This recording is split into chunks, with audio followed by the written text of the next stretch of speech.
St. John the Baptist is one of our great saints. Of course, we're going to be hearing about saints tonight. That's the topic for our main speaker, Father Matt. St. John the Baptist was in the scriptures last week. It was the baptism of the Lord. He's also in there this week in the Gospel. And this week, John the Baptist gets to deliver one of the great lines of the Bible. It's actually a line that we repeat every time we go to Mass. The Lamb of God, those of you who are of a certain age may remember when it was Agnus Dei, we told us Peccata Mundi, these are very notice. Well, John the Baptist is the one that said that line, and it's in the Gospel this Sunday. So when you hear it, I'll give you just a sneak preview here, just a verse or two. The next day, he saw Jesus coming toward him and said, "Behold the Lamb of God, who takes away the sin of the world.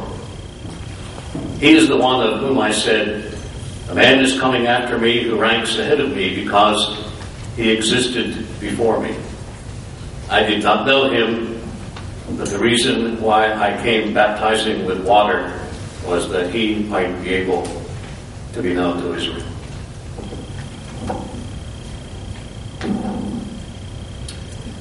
We'd like to have a tune or so now. And John Reddick is here, and Jamie Russo, and oh my goodness, we have a whole choir over there tonight. Taking advantage of long college time off during the Christmas season, so we're lucky to have Rebecca Shapley here. Rebecca from Grove City. And Samantha graduated from Edinburgh University just recently. She won't be coming back. The good-looking guy there is Jamie Russo.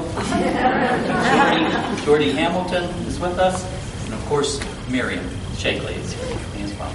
So we'll begin. I thought Table of Plenty was an odd song maybe to sing at a gathering like this, but then when I read that first verse where it says, "Saints and sinners are friends," I thought that might be appropriate for the Father Matt's talk tonight. So let's sing a couple verses of Table of Plenty.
Help me to see your face. Open my eyes, Lord. Help me to see.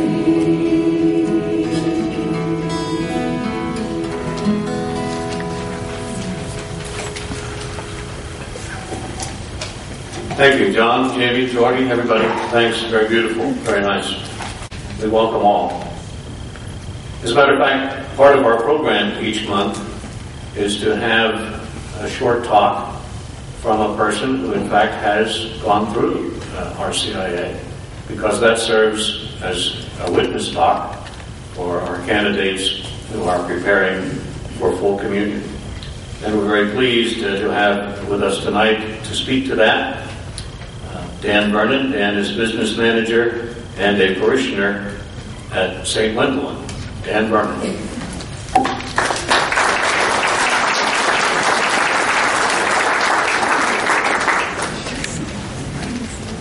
Thank you, Dave. Father Matt approached me about a few weeks ago at the office, and we were working together there, and he asked me if I'd give a 5 or 6 minute talk about being a Catholic convert. I was terrified. How could I squeeze 37 years of Catholicism into 5 or 6 minutes? Ask all my golf buddies. They claim it takes me 10 minutes to talk about my good golf shot. I didn't start my life as Catholic like all the other RCI candidates here. My parents professed to be Christians. No church affiliation, no Sunday attendance, no sacraments, no form of Christian education. We weren't even Creasters. Everybody knows what a Creaster is. That's somebody who comes on Christmas and Easter and that's it. We didn't even do that. Christmas for us was decorating a tree, Mom reading a story to all of us kids about Mary and Joseph and Jesus, and then listening twice a night before Christmas and hoping Santa Claus would come down the chimney, which we couldn't figure that one out. And then going to bed and waking up the next morning and getting all our presents from Santa. That was Christmas in my life. And Easter was not much different. We searched for Easter baskets around the house, and we went to Grandma's for a big dinner. That was Christianity to me. I knew there was a God, and I knew he had a son, Jesus, and there's somewhere in there was something about a Holy Ghost that I kind of watched Casper the Holy Ghost as a kid. I guess he wasn't that holy, but I couldn't grasp the concept. I grew up in rural Clearfield Township, out where St. John's Church is. I attended Clearfield School, and there was 9 other guys and myself who went to school all 6 years we were there. And every one of those guys belonged to St. John's Church. I was the only one who didn't. So I heard about their first confessions and their first communion and being an altar boy and attending catechism, but I was kind of like the outsider. Literally, I had never even seen the inside of a church. But by God's grace, my mother convinced my dad in the summer of the year before I attended 6th grade that we should go to church as a family. My mother had gone to church when she was 12 and 13 years old, so that was the exposure in the family.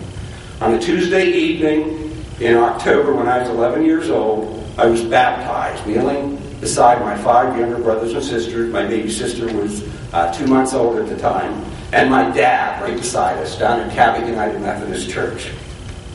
I found God, Jesus, learned to pray, got to be an acolyte. That's a Protestant altar boy for you. Sang in the youth choir and enacted a live version of the nativity scene every Christmas Eve. All the youth did that. As an inquisitive teen, I latched onto this church thing and was constantly filled with questions about the whats and whys of my newfound faith, and my faith grew. My Sunday school teachers were quite helpful, but it was my pastor, an older gentleman named Chalmers Bell, who entered his calling to be a minister later on in life. He always seemed to be there to have the answers to my questions. It was a genuine interest in me that made me really like him. And in my senior year, I let it be known that I wanted to become a Methodist minister just like him. He provided me with lots of reading material. He counseled me. We prayed together. And more important, he fueled my yearnings for the knowledge about my Christian being. After high school, I registered as a full-time freshman at Grove City College and studied theology. I worked 40 hours a week at the old Montgomery Wards, your father. Commuted back and forth to school, took 16 credit hours of courses, including Greek, theology, and stuff that was well beyond my ability to learn. And I had to study. Well, that didn't work real well. I just couldn't find time in it. So after my first semester, I dropped out. I thought, well, I'll take a break from classes for a semester, save up some money so I don't have to work, and continue school in the following fall. But then I met a girl named Shirley Rogers at work. She was the cutest little thing. And she liked me.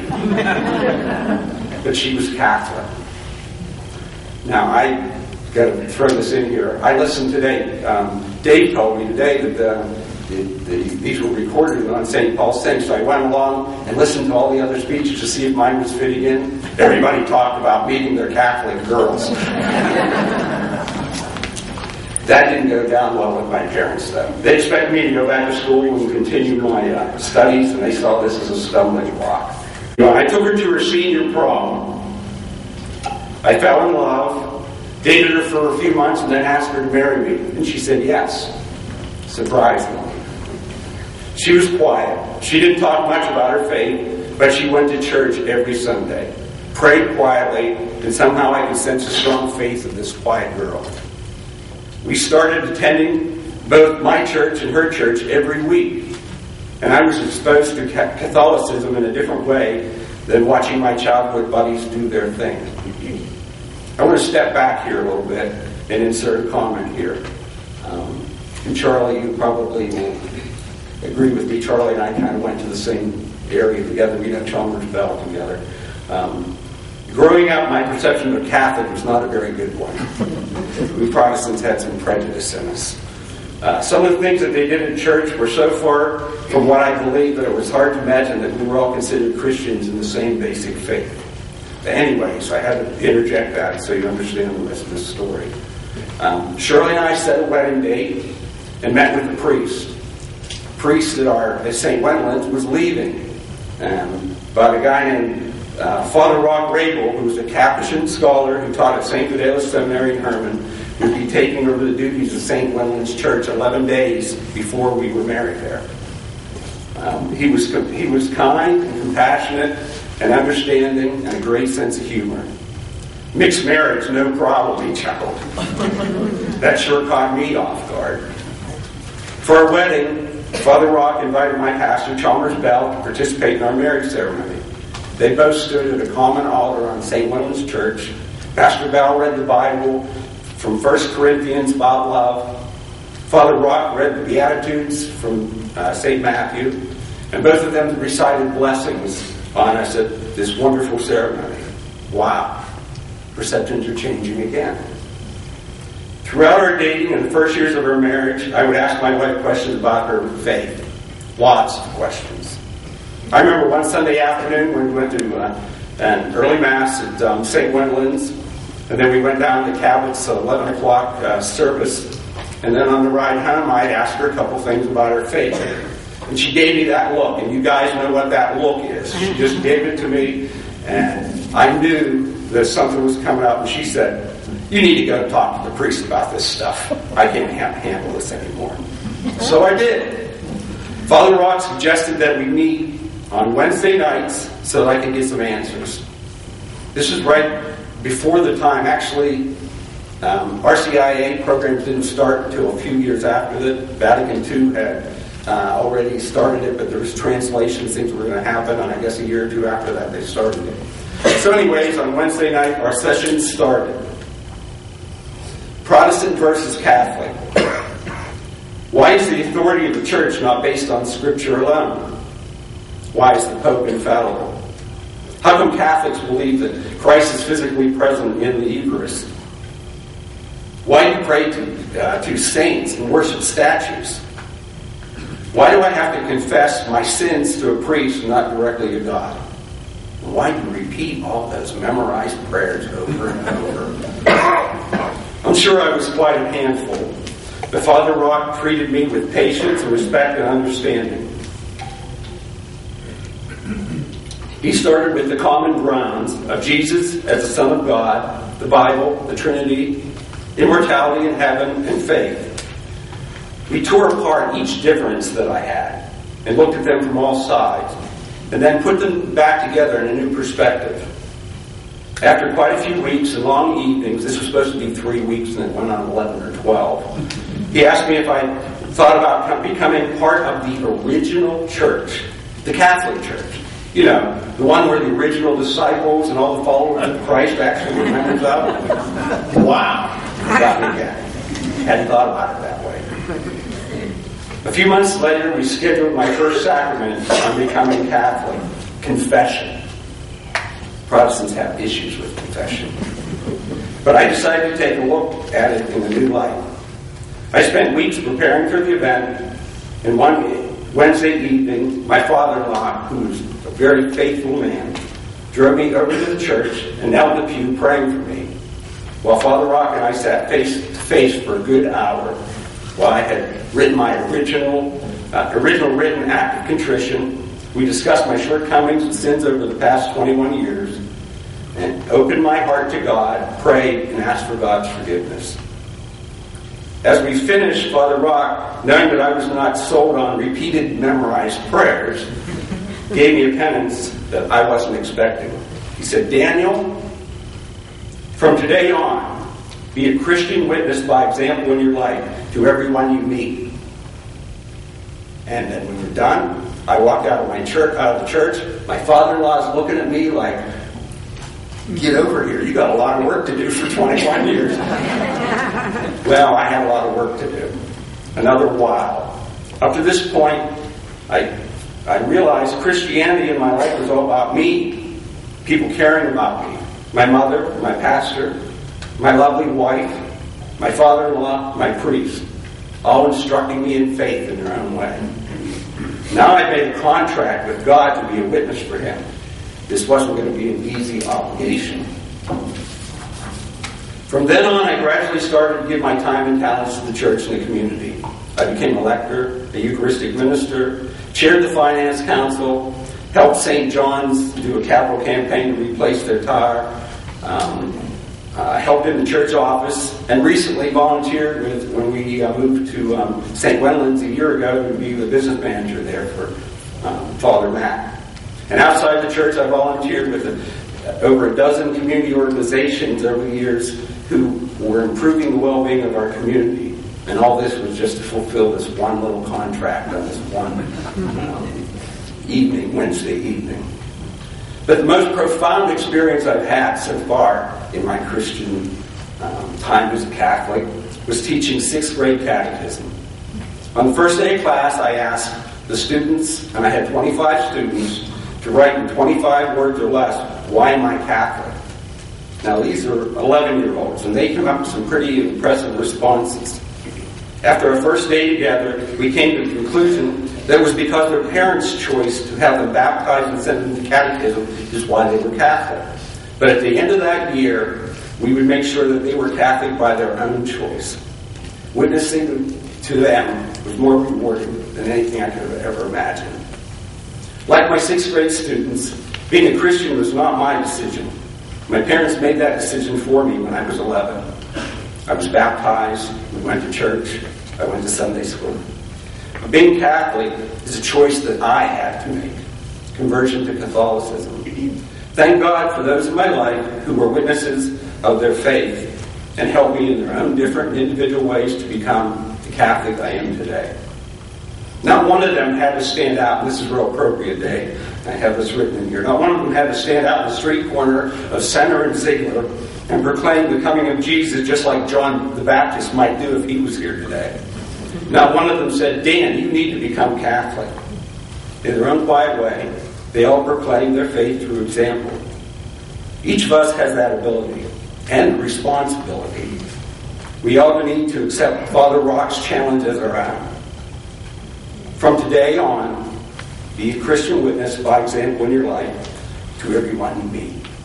I'll never forget that. And I'm very, very anxious to hear him speak tonight on Everyday Saints for our everyday lives, the pastor of St. Gwendolyn, Father Matt McClain.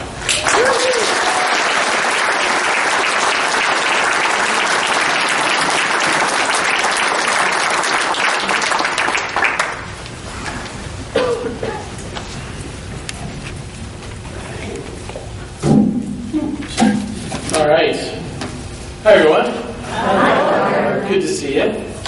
I know there are lots of people from St. Peter's and St. Paul's and St. Michael's here, and very glad to see you, especially since I live in your house, the people from St. Michael's.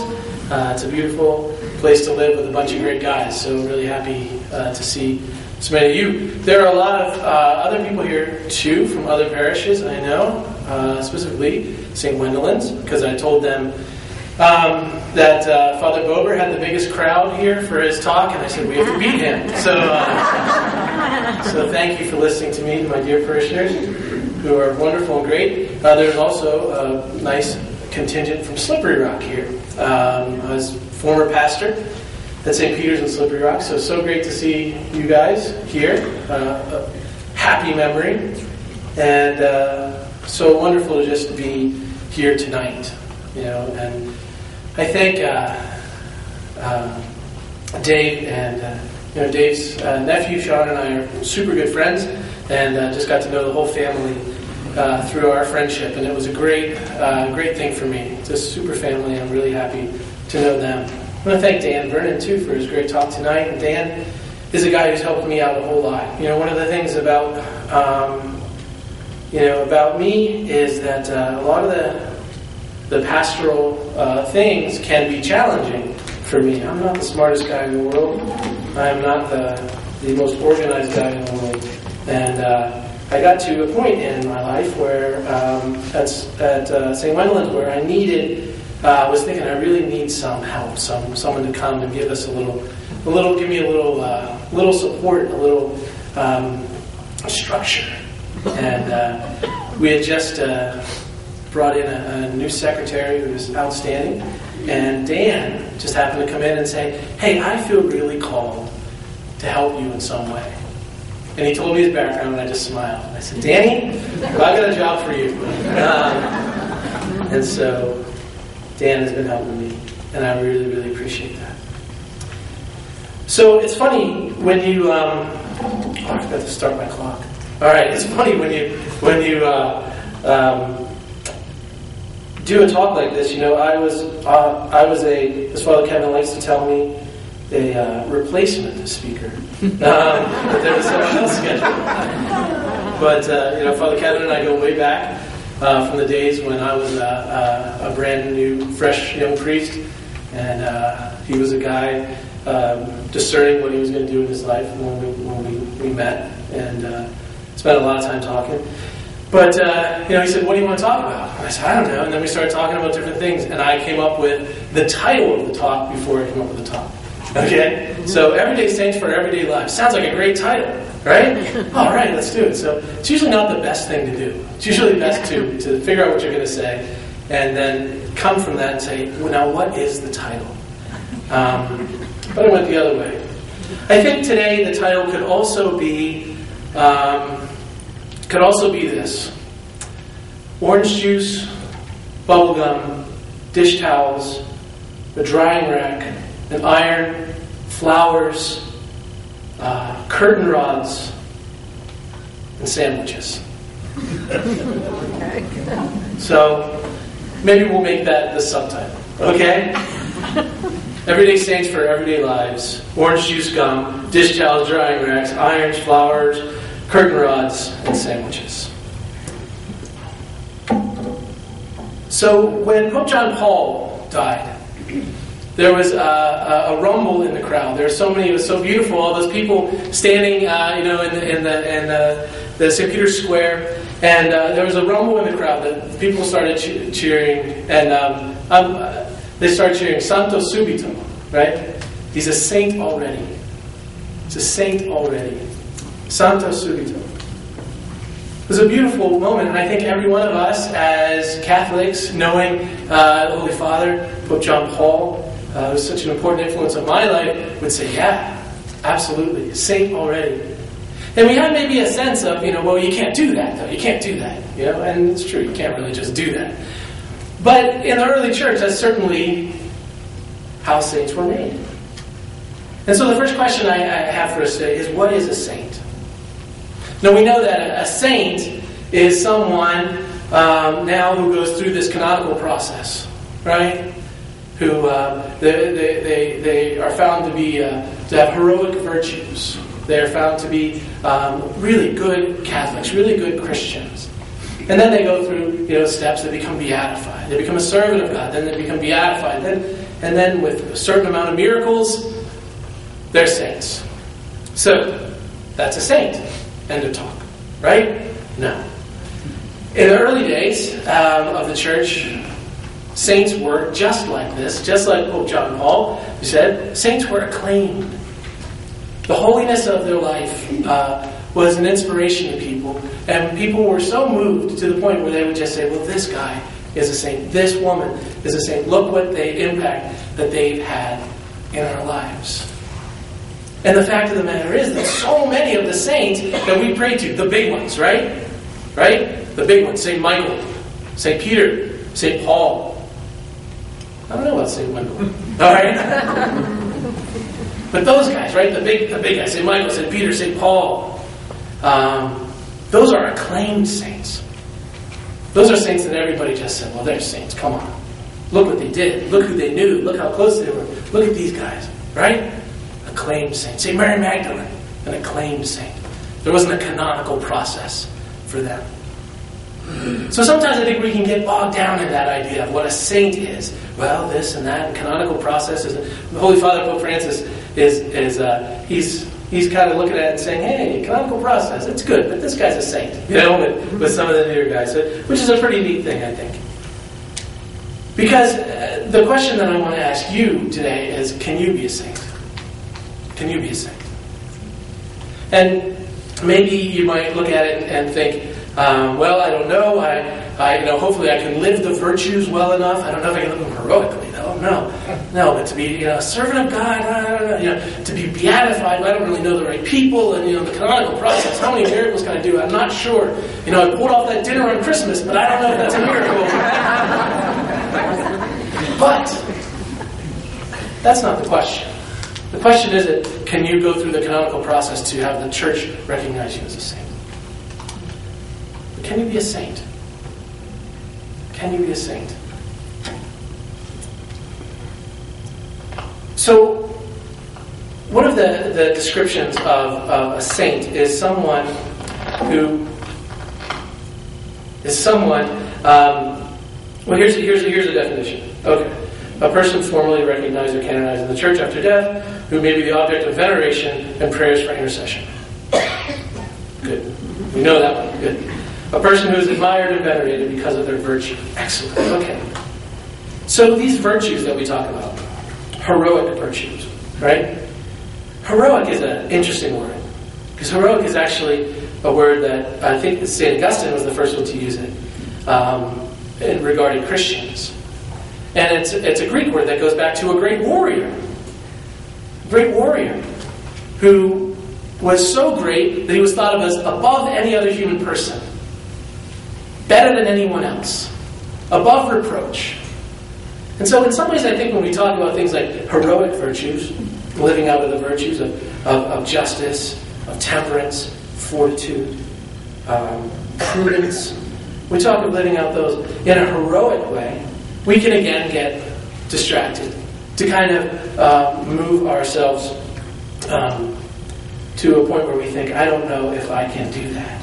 I'm just not sure if I can be heroic.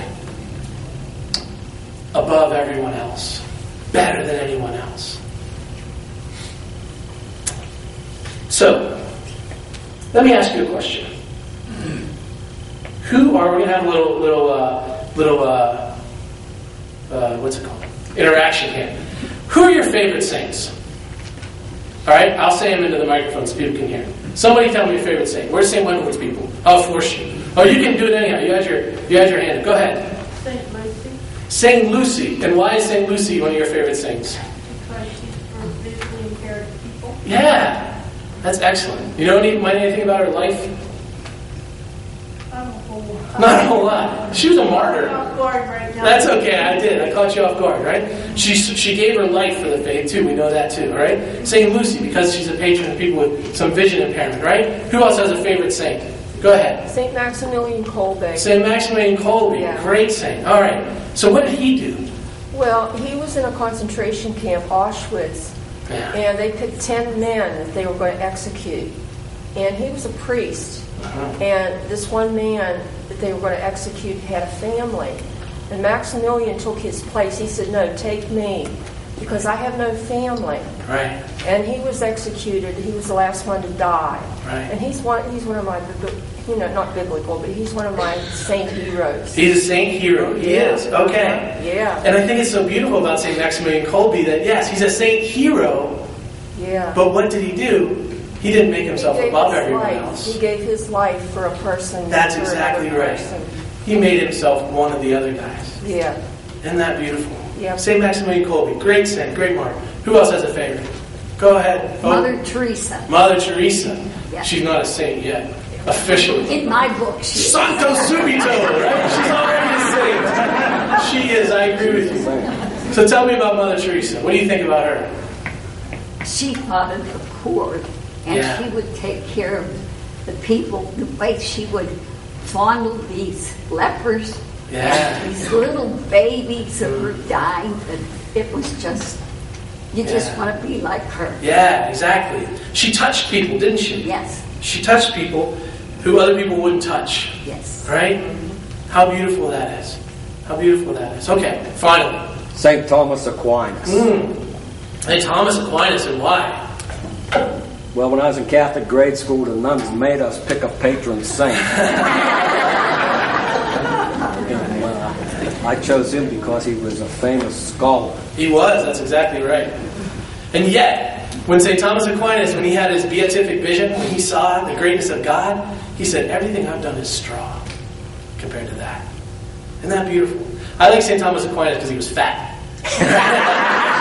He makes me look skinny. So,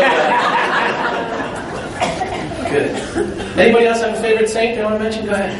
Saint Teresa, the little flower. The little flower. Beautiful. And why? I read the story of a soul, and she put everything she did was for love. Right. From the simplest thing of doing dishes, mopping the floor, to Right. and to be little in everything. Right. To be little in everything. I like that. Good. Anybody else have one they want to share? Go ahead, Dan. St. Stephen. St. Stephen, why is that? He, not for sure, but was probably the first martyr. He's the first martyr, that's right. And he spoke for what Jesus did, regardless of how anybody felt about it. He Right. was a real spokesman for the faith. And when they were stoning him, he looked to heaven and says, "I see Jesus, and forgive them, for they That's right. don't hold this against them. That's I right. don't want them to not go to heaven." Right. These concepts were wonderful. St. Stephen took what came, you know? Right? So this is what comes when I'm a Christian? Okay. Right? It's how beautiful that is. Yeah. St. Stephen, the proto-martyr. Excellent. Excellent.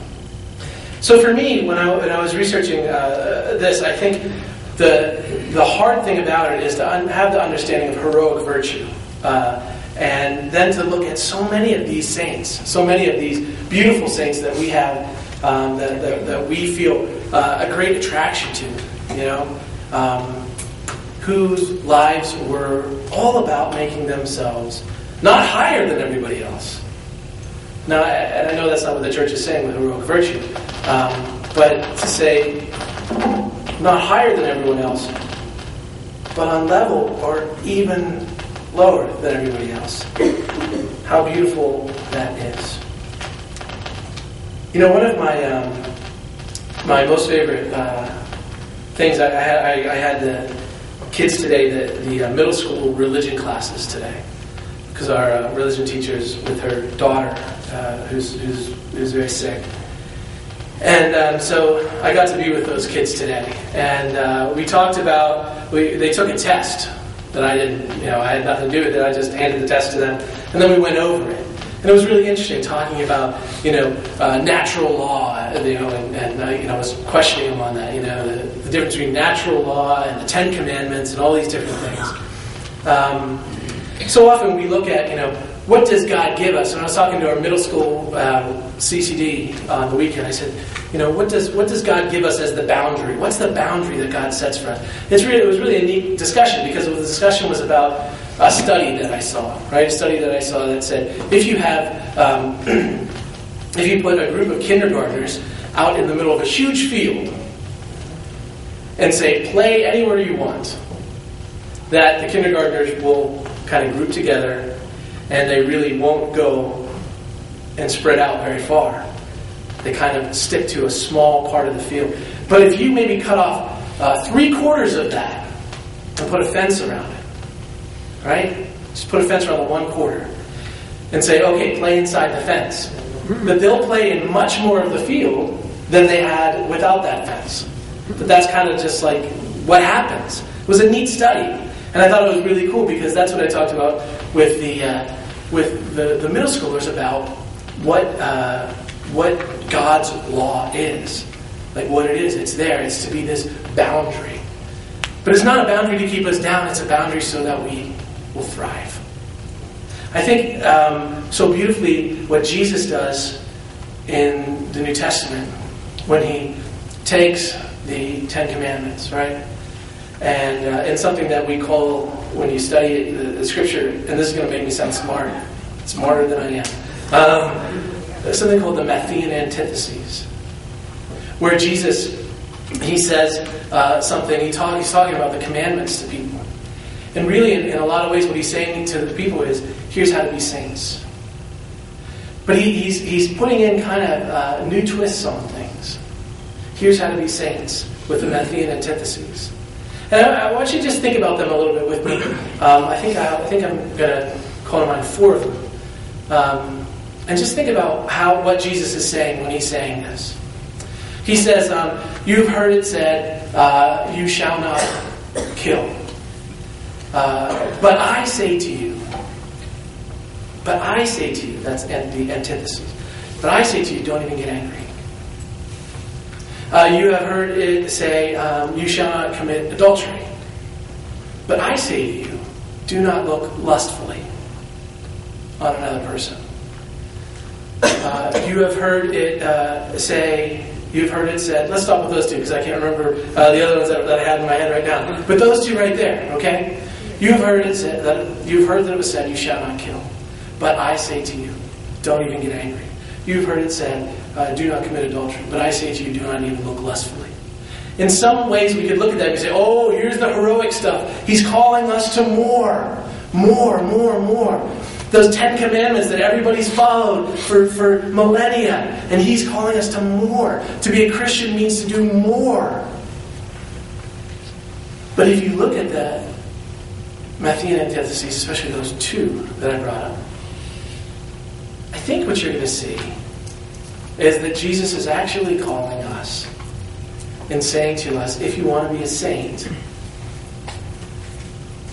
you need to do less.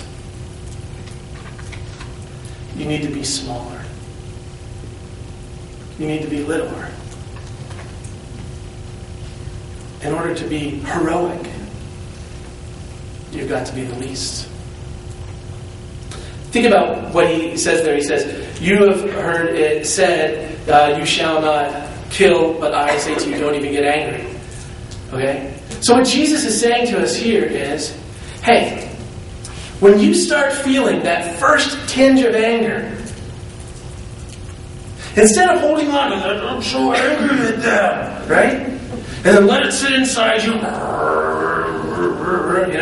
and get to a point that when you see them and they look at you and they're like, oh, you're stupid. You're like, oh, I want to kill you. He said, way before that happens, when you feel that first tinge of anger come up inside you, decide to do less. I'm not going to hold on to that. Ooh, I feel that. I'm not going to put that in my backpack and carry it around with me. I'm going to do less. And I'm going to throw that off me. You've heard it said, you shall not commit adultery. I say to you, don't even look lustfully at another person.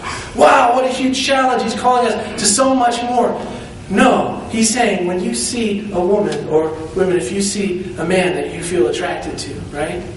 And suddenly that attraction moves from a pure, like, wow, what a beautiful gift of God, right? Which is okay, gosh, we're supposed to be attracted to each other, right? What a beautiful gift from God. Wow, what a beautiful person, how attractive they are, to, oh man, do you know what I would like to do with that person? When you start feeling that, where you turn that person into an object, that very moment when you start thinking, I wonder what this would be like. That first moment when you start to turn towards that person not being a person, but being a body, do less. Do less. Stop it. And say, you know what, I'm not carrying you. I'm not putting you in my backpack. I'm going to throw you away. I'm going to do less. So, Jesus calls us, and the other two examples were really good too. I just have no idea where they are. Jesus calls us as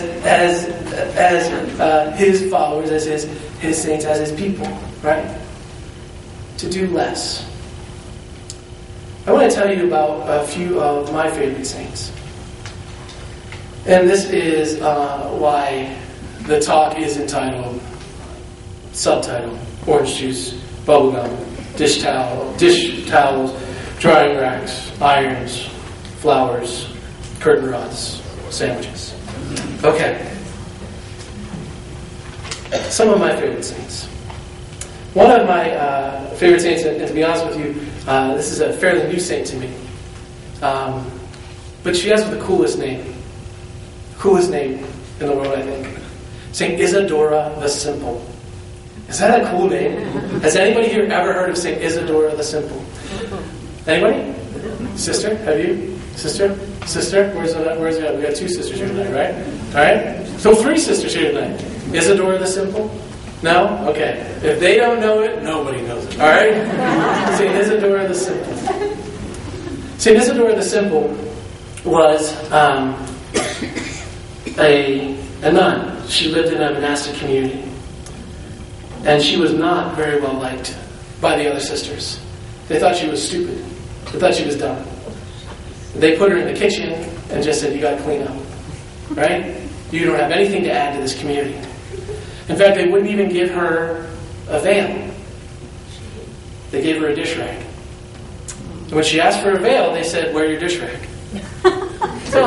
She did. And she did. She wore a dish rag for her veil. Now, not as dirty a dish rag as this one. No, probably dirtier, actually. One day, a hermit came in from his mountain where he was living, and he said, I had a vision from God that there is a woman of supreme holiness in this convent. That there is a woman who I can learn from. A woman who can teach me to be holy. But God didn't tell me who it was. Could you all line up? And here came the, well, certainly, you know? And there were very brilliant sisters. There were sisters with all education, all this different stuff. And they all lined up. He said, is this everyone? Well, we got the simple back there. And out came Isadora the Simple with her dish rag on her head. And God told the hermit, that's her. That's the Holy One. That's the saint. So St. Isadora the Simple, she was a dishwasher. But she was pure. She didn't see herself as above anyone else. She didn't see herself as above work.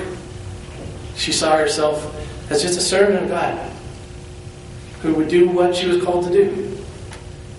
And she did. And she wore a dish rag for a veil because that's what the sisters gave her. She took what she was given. She did her best. She was heroic because she was little. St. Isadora the Simple in the dish rag. One of my most favorite saints is St. Bonaventure.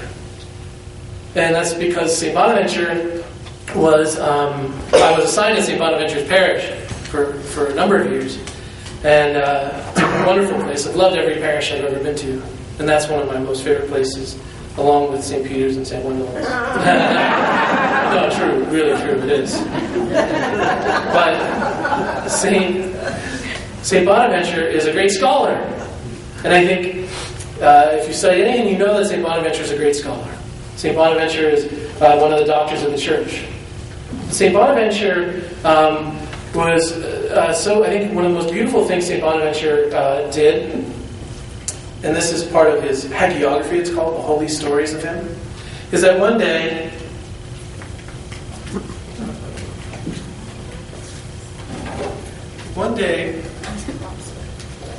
St. Bonaventure was doing the dishes. He was doing the dishes, and sorry, ladies, I stole this from the kitchen. He was doing the dishes, and representatives from the Holy Father came to him, and they said, "St. Bonaventure," not St. Bonaventure, they said Bonaventure or Bonnie. The Holy Father's made you a cardinal, and he was doing dishes, and he said, "Well, I'm busy." And they said, "Well, he made you a cardinal." He said, "Well, all right." And they handed him the red hat. And he took it, and he put it on the drying rack. And he kept doing the dishes. Because St. Bonaventure knew that there was nothing more important that he could do than to serve his brothers, than to do the dishes. So the great thinker, the great man, St. Bonaventure, who one of his most beautiful things the beautiful things that he talked about was how God bows his head to us. When he talked about the crucifix, he said, on the crucifix, Jesus bows his head to us. He bows his head to humanity. He bows his head to us and says, "I'm your servant." He bows his head to us and says, "You are worth it." He bows his head to us. He took that to himself, the beautiful thought of Jesus bowing his head. And he said, "No, I am not higher. I am lower. I'm little. You can call me a cardinal, but I'm a dishwasher." St. Bonaventure, a dishwasher.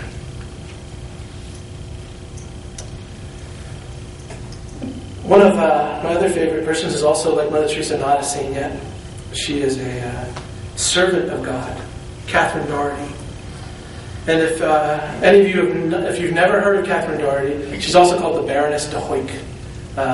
She's so worth looking at, so worth reading. Catherine Doherty. She's one of the most beautiful. She's a mystic.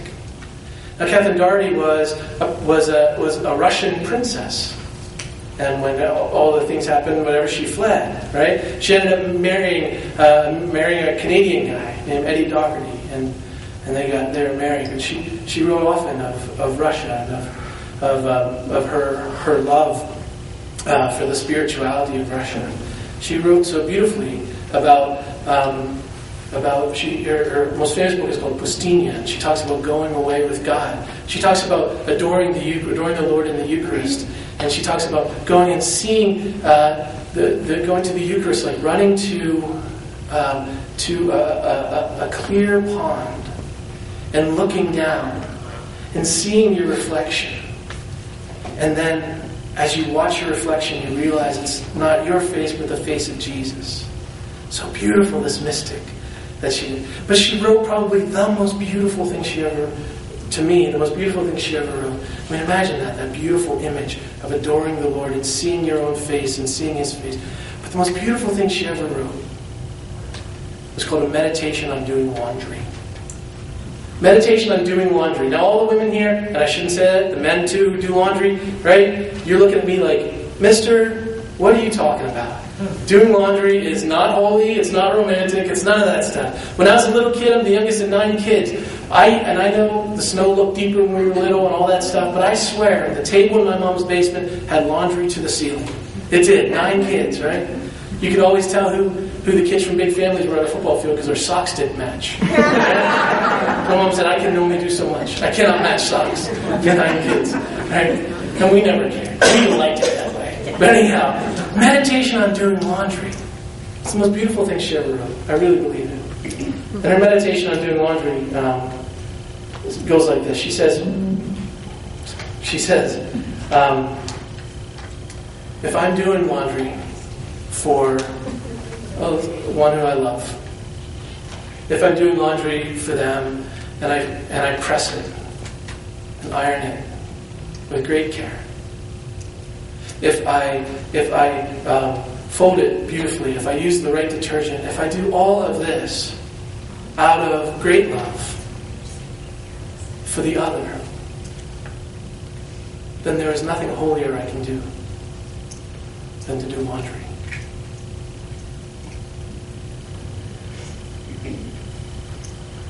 Catherine Doherty, the iron. Catherine Doherty, the laundress. The mystic, the great philosopher and thinker, but more than anything, the laundress. There's another person who I don't think is a saint yet. I don't know if she will be, but she's a beautiful lady in my life. Her name was Sister Rosemary Fleming. And when I was, Father Kevin knows Sister Rosemary as well, I think. Yes? Give me a nod. Just say yes. Okay, good. Thank you. When I was in seminary and I worked with Father Bober, Sister Rosemary worked with us as well. And back in the day when I was in seminary, when Father Kevin was in seminary, Father Bober wasn't in the cushy suburbs of Cranberry. Father Bober was in the city, deep in the city, in a really tough neighborhood. And I worked with Sister Rosemary. And Sister Rosemary, I think of her as a saintly person because she's a super lady. But there was this one moment with Sister Rosemary I thought was so totally beautiful. She took me. We went into the projects, and this one project was they have very nice names, but they're not nice places. And it was really, really rough place. So we had to go in the late morning because people weren't up yet. That might be dangerous. And I was kind of laughed at that. She said, "No, it's serious. This is serious stuff." We went and we stopped at a guy's house, and she had these two little fellas who were standing on the side. She got candy out of her pockets, and she said, "Here, guys, sit on our car." It was my car, too. And I said, "Why is that?" She said, "Well, the car will be gone." No, she said, "Just let me do my job. I know my job." I said, "Okay." So we go in, and this guy had called, and we go in, and I'm walking in with her, and this guy, he turns out he's a single father, and he has 3 little kids. His wife is in jail. And he says, "Sister, come here." And he takes her into the son's room. He said, "Look at this." He said, "The drapes, they don't match. They don't match anything else. They don't match the bedspreads."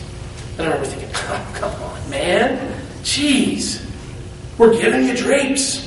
Beggars can't be choosers." That's what's going through the really smart seminarian's head, right? Stop it. So that's what's going through the smart seminarian's head. Beggars can't be choosers. That was not my phone ringing. That was my timer. Okay, good. So as on our way out, I turned to Sister Rosemary and I go, "How about that guy, huh?" She looked at me and she said, "Hey, did your mom like the drapes to match in her house?" I said, "Yeah." "Is she any better than him?" Put me in my place. But Sister Rosemary and the curtains. That's holiness, to be able to see things that way. To say I'm not higher. I'm on equal ground or lower. I'm made small. That's what it is to be holy.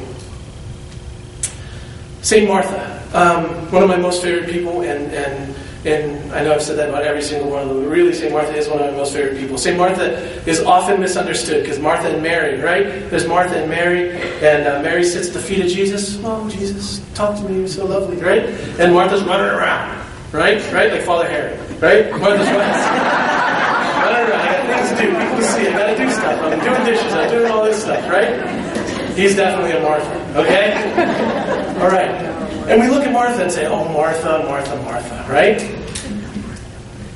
But one of the things that I got to do as a seminarian, right, is study that scripture passage. And it's so beautiful. This is going to change your mind about that scripture passage with just 2 words, okay? When you translate where Jesus says to her, and everyone from my parishes have heard this before, but when Jesus says to her, "Martha, Martha, you are busy and you are worried about many things. Only one thing's important. Mary has chosen the better part. It will not be taken from her." That's the English translation. The Greek, because every Translation is always interpretation, a little bit, okay? The Greek says, and Greek is very specific about definite articles. It says this. It says, Mary, or Martha, you're always nervous and busy and all this. Mary has chosen a, not the, a good, not better, part. Not the better, in Greek, in which was written, a good. What that's saying is, listen, Mary has chosen to do something really good, to sit and listen to me and pray with me. But you know what, Martha? I'm hungry. I'm hungry and I need you. I need you. There's ladies back there and men back there who have been cooking and cleaning up for us and getting ready. Right? Thank you. We need you. I'm hungry. Right? The sandwich maker. Out of unselfish love for the other. The sandwich maker is the height of holiness. Because the sandwich maker doesn't see themselves as higher, but lower, but lesser, as the servant. How beautiful that is. 2 more saints. St. Marianne Cope is one of the more recent saints who was canonized. She was a sister of St. Francis. St. Marianne Cope, she did many different things. She worked with people in Hawaii who were lepers in St. Damian's colony in Molokai. But St. Marianne Cope did something so beautiful for them. St. Marianne Cope, if someone was dying, if a woman was dying, was very ill and was dying, St. Marianne Cope would do this. You know, would she pray? Yeah, she would. And that's beautiful, powerful, important. You know? But she would fix their hair. And she would put flowers in it. And she would fix up their room. She would make them feel human. Make them feel beautiful. Today we call her a saint. So, the hairdresser. St. Marianne Cope. And the last thing I want to talk to you about is a lady who is, again, not one of the saints that we talk about. She's a saint that is very dear to my heart, my mom. And my mom died. I just sounded like I'm really from Pittsburgh when I said that. My mom. All right, my mom, she died 4 years ago. And this is one of my best ways to describe who my mom is and how my mom lived. My mom had 9 kids. And my mom loved orange juice. And my mom would always, because in the beginning, we wouldn't have enough food for everyone to eat. And especially with my older brothers and sisters, I had a cakewalk. But for the older brothers and sisters, it was tough. And so my mom wouldn't eat until the other kids ate. I'm sure a lot of you did that. She wouldn't eat. And she loved orange juice. Couldn't start a day without it. But a lot of times there wasn't orange juice because everybody drank it up. One day my mom found a glass of orange juice sitting on the table after everyone had left. And it was beautiful. She was excited. Oh, orange juice, finally. So what she didn't realize is that one of the kids, my brothers and sisters, had been chewing gum. And they put their gum in the orange juice, right? But my mom, with great joy, after serving these kids, doing all this stuff, she said, I can drink the orange juice, I don't need anything clean. I don't need a clean glass, right? And she took the glass and right in her mouth went this giant wad of gum.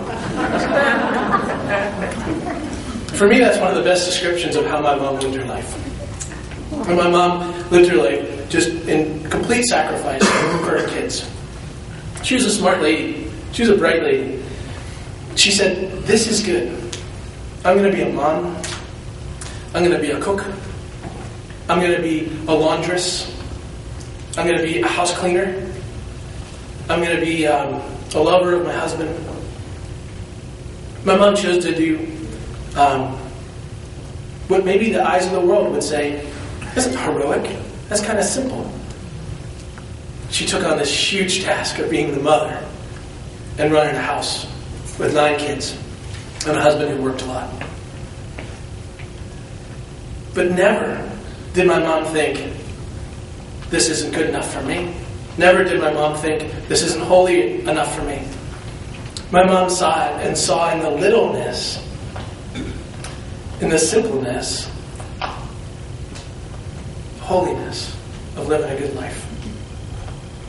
And so, brothers and sisters, I asked you a question early on. I said, can you be a saint? We're all called to be saints. We know that. Oftentimes we use life as an excuse. And we say, I could have been a saint if only this hadn't happened. Or if I had been born in a different situation. Or if this had happened. Or if this person hadn't turned against me. Or this or that. Life cannot be an excuse. Life is just a setting. So I encourage you, in the setting of your life, to practice being less. To practice being small. To practice being little. To practice gum and the orange juice and dish towels on your head. The drying rack, the iron, flowers in the hair, the curtain rods, the sandwiches. To practice that, to see the glory in that, in the smallness of our lives. And on the day of your death, may those around you be chanting, Santo Subito. Thank you.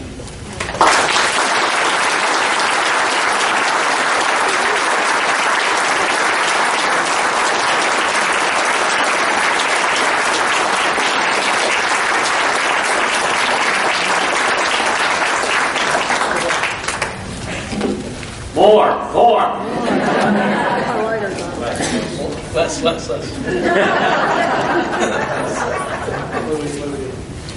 Question? Anybody have any questions for Father Matt?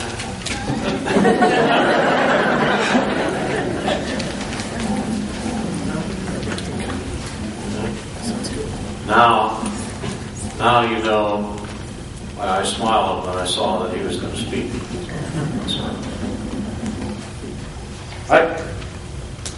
Red hat on this dish rack.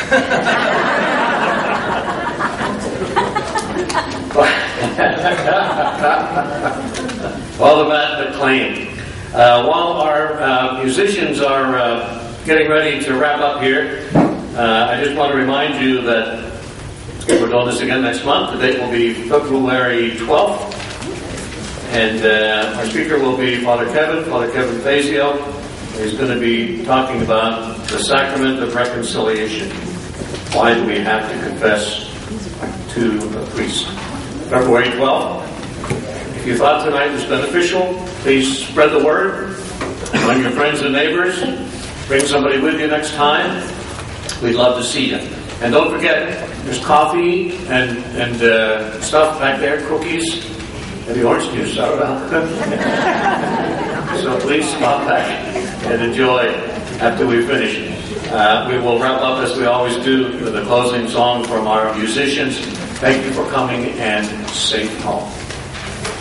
Hymn number 3. One Spirit, one Church.